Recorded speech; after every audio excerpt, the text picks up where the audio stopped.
You may not believe it, but this is the most horrifying shackle I have ever known. The prey will be firmly ensnared, followed by a series of mind-numbing inductions, plunging a perfectly healthy body into despair. And all this mesmerism is used to swap bodies between the living and the near-dead. This man is being ensnared, and he is constantly mesmerized every day to prepare for the 3 steps of the deadly body exchange. Can this black-skinned man escape?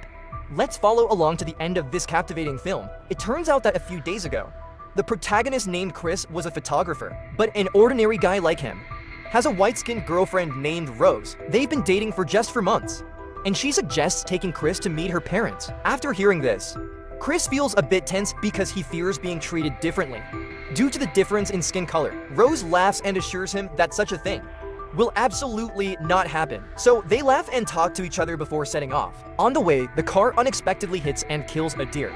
And then the police quickly arrive at the scene to investigate. They even question Chris's identity, as it turns out being a black person in this state is considered a mistake even in breathing. However, this unpleasant experience doesn't affect them. After chatting for a while, they arrive at Rose's mansion. Her garden is spacious and elegant, and Rose's parents warmly welcome them. Through the conversation, it's evident that they do not discriminate based on skin color, which puts Chris at ease. But very quickly, he notices something strange. There are 2 black servants in the mansion. The female servant smiles strangely, while the male servant has a hostile and aloof attitude. Afterward, the whole family sits outdoors and engages in lively conversation. Rose's father gets upset when he sees Chris smoking, stating that it's a bad habit and offers to help him quit. It turns out that Rose's mother can alter the minds of others through hypnosis. Upon hearing this, Chris cleverly declines the well-intentioned offer, saying he can quit smoking on his own. The maid steps forward to pour more water for everyone, but while pouring water for Chris, her gaze suddenly loses focus, as if she's losing consciousness. "You should take a rest for a while," she says, and the maid responds with a fake smile. The bizarre scene makes Chris somewhat fearful, and he wonders if this house is dealing with some serious illness. A sudden sound breaks the awkward atmosphere. It turns out Rose's brother has returned. That night, Chris, due to his addiction, lies awake, so he goes outside intending to smoke a cigarette for relaxation. However, as he lights up, a figure suddenly runs towards him. He unconsciously turns to look, realizing that the maid has appeared at the window unnoticed. She's stroking her hair while admiring herself in the mirror, a sight that terrifies Chris in his cigarette-induced anxiety. He stumbles back inside, and as soon as he enters, Chris sees Rose's mother sitting in the living room. She even calls him over for a chat. "Sit here and talk for a bit, dear." Out of politeness, Chris sits down. But what unfolds next is incredibly bizarre. Rose's mother keeps stirring the spoon, and the clinking sound between the spoon and the cup gradually sets a rhythm. Comfortably seated on the sofa, Chris is completely unaware that she is hypnotizing him. With a gentle demeanor and suggestive persuasion, he unwittingly falls into a trance. His expression becomes incredibly pained. At this moment, Chris recalls his childhood, realizing that, as a child, he was so engrossed in watching TV that he didn't notice his mother not coming home on time. If he had timely reported to the police, perhaps his mother's accident could have been prevented. This realization fills Chris with a lifelong regret, believing that he was responsible for his mother's death. In the monotonous rhythm of the tapping sound, he collapses in pain, tears streaming down. His body no longer obeys commands. Now he's sinking to the floor. Chris looks at Rose's mother, who seems distant. He's conscious but helpless, his body and soul completely severed. No matter how much he cries out, it's futile. The next day, Chris suddenly wakes up and realizes that the experiences of the previous night were just a dream. It's not until he encounters Nan, the black caretaker in the garden, that Chris apologizes for frightening him with the nighttime running. In casual remarks about Rose's body, Chris senses something off about Nan, and he realizes that the experiences from the previous night were real. However, when he tries to pull out a cigarette, he surprisingly has no desire to smoke. After returning to the room, Chris tells Rose the story and urges her to leave this place quickly with him. It turns out that a special group of guests has arrived outside. Today is the annual party hosted at Rose's house. All of them are white and prominently wealthy, and famous individuals. Those present are all elderly, seemingly warm and friendly.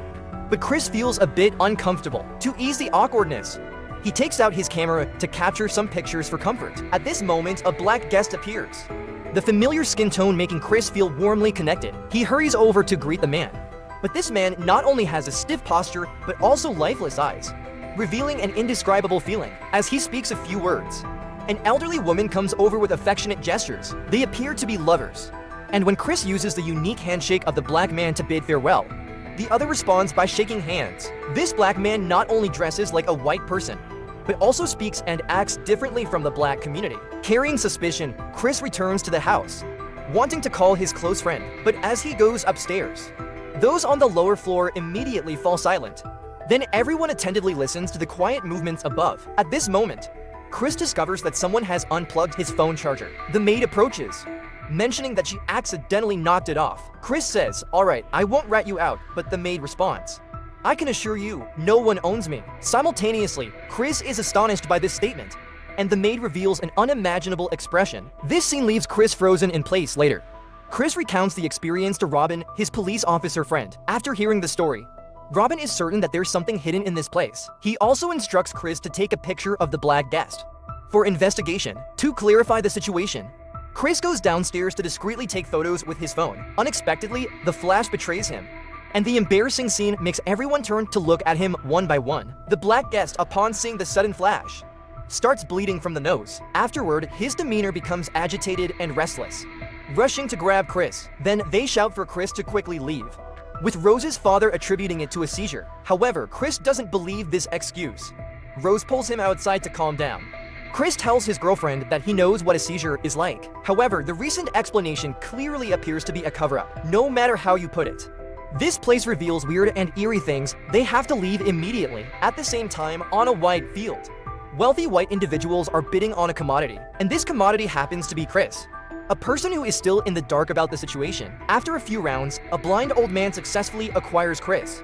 That night, Chris sends the photos he took to his close friend. Robin answers the phone quickly. Through his investigation, he finds out that the black man had disappeared 6 months ago. Now, he's showing some other unusual signs. Perhaps he underwent brainwashing, becoming a pawn manipulated by white people. Chris, terrified to the bone after hearing this, immediately decides to escape in the middle of the night. Right at this moment, a slightly ajar door catches Chris's attention. However, something compels him to step inside. Inside, there's a red box containing numerous photos, all depicting shared moments between Rose and other black men. They share intimate gestures, making it clear that these are Rose's ex-boyfriends. It turns out that Rose lying about Chris being her first black boyfriend. This revelation sends a chill down Chris's spine. Rose immediately asks if he's prepared, being clever.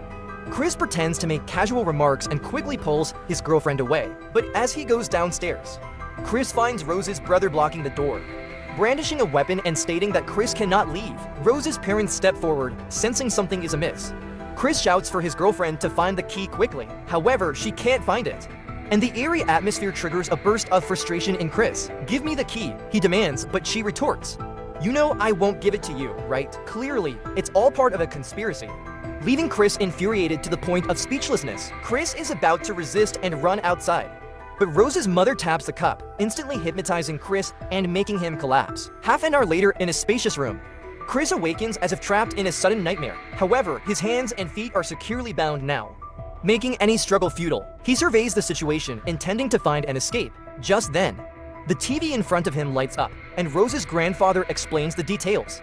It turns out he researched and invented a technique called coagulation, capable of directly implanting consciousness and memories into others. However, this technique still has many flaws, leaving some original versions behind. Hence, after the procedure, some causes of stiffness may still persist. Then an image of a cup appears, and once again, Chris falls into a trance. The second time he wakes up, his mind hasn't fully recovered. The TV lights up again, and this time, a blind old man appears, saying they will proceed with the procedure shortly. However, before that, they must go through 3 steps: understanding the details, negotiating between the buyer and the host. Ultimately, both parties must share the same body.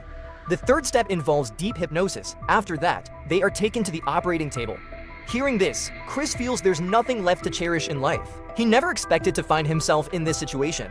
Seeing the torn sofa cushions nearby, Chris quickly comes up with an idea. The cup appears again in the image, and once more, Chris is immediately mesmerized. A few minutes later, Rose's brother arrives with a wheelchair to take Chris away. However, as soon as he's free from the restraints, Chris unexpectedly stands up and kills him. Chris retrieves the cotton balls from his hand. From this moment on, a blood-soaked revenge plan is fully activated. First, he takes a deer antler to stab Rose's father to death.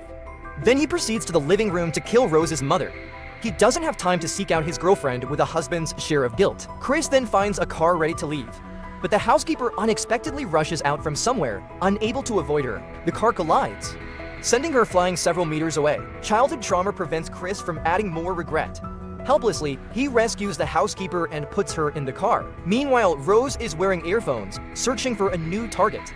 Behind her, pictures of previous sold boyfriends hang on the wall. The screams of the housekeeper startled Rose, prompting her to rush out of the room with a hunting rifle in hand. "Oh, ma'am," the household help exclaims, revealing herself to be Rose's grandmother after the transplant. The grandmother wakes up and learns that Chris has wreaked havoc on her home. Enraged, she desires to kill him, and in the intense struggle, the car crashes into a tree. The grandmother dies on the spot and Chris, severely injured, steps out of the car. Rose arrives with a gun, but she doesn't intend to kill her prey just yet. The man charges, causing Chris to fall to the ground, and he exerts all his strength to eliminate Chris. In a desperate moment, Chris thinks of the flash, and when he turns it on, the man temporarily regains control of his body. Chris witnesses the male helper turning and grabbing the weapon from Rose's hand, then firing a shot into her abdomen. Chris is shocked by the sudden turn of events. Then, the male helper chooses to commit suicide on the spot. Trembling, Chris stands up, realizing that his girlfriend, on the brink of death, is reaching for the gun. Chris doesn't hesitate to intervene, and at this moment,